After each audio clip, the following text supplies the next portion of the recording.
എല്ലാവർക്കും ഓണം എങ്ങനെ ഉണ്ടായിരുന്നു? എല്ലാവരും ഓണം അടിച്ചു പൊളിച്ചു എന്ന് വിശ്വസിക്കുന്നു. അങ്ങനെ ഫൈനലി ഞങ്ങൾക്കുള്ള ഓണസദ്യക്കുള്ള ഫുഡും വന്നു. നമ്മൾ ജോലിയാണേലും ഓണത്തിൻ്റെ ഒക്കെ ദിവസം നമ്മൾ സദ്യ കഴിച്ചില്ല എങ്ങനെയല്ലേ, വല്ലാത്തൊരു പ്രയാസം. അങ്ങനെ ഞങ്ങളും ഫുഡൊക്കെ ഓർഡർ ചെയ്തു. നമുക്ക് ഇപ്രാവശ്യം ഫുഡ് തന്നത് കോക്കനട്ട് ലെഗൂൺ റെസ്റ്റോറൻറ്റിൽ നിന്നായിരുന്നു നമുക്ക് ഫുഡ് ഉണ്ടായിരുന്നത്.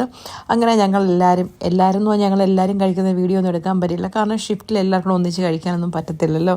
അങ്ങനെ ഞങ്ങൾ പല ഗ്രൂപ്പായിട്ട് വന്നിട്ട് ഓണസദ്യയൊക്കെ കഴിച്ചു. അടിപൊളി ഓണസദ്യയായിരുന്നു ഞങ്ങളുടെ. നമ്മുടെ മലയാളീസ് മാത്രമല്ല, നമ്മുടെ വേറെ ഇന്ത്യൻസ് ഉണ്ടായിരുന്നു, വേറെ നാഷണാലിറ്റീസ് ഉണ്ടായിരുന്നു. അങ്ങനെ ഞങ്ങൾ നല്ലൊരു അടിപൊളി ഓണസദ്യ കഴിച്ചു.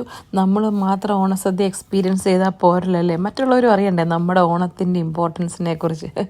ആകെ ഒരു വിഷമം, നമുക്ക് വീട്ടിൽ ഓണം സെലിബ്രേറ്റ് ചെയ്യാൻ പറ്റിയില്ല, നമ്മുടെ ഫാമിലിയിലൂടെ നമുക്ക് ഓണം സെലിബ്രേറ്റ് ചെയ്യാൻ പറ്റിയില്ലെന്നേ ഉള്ളൂ.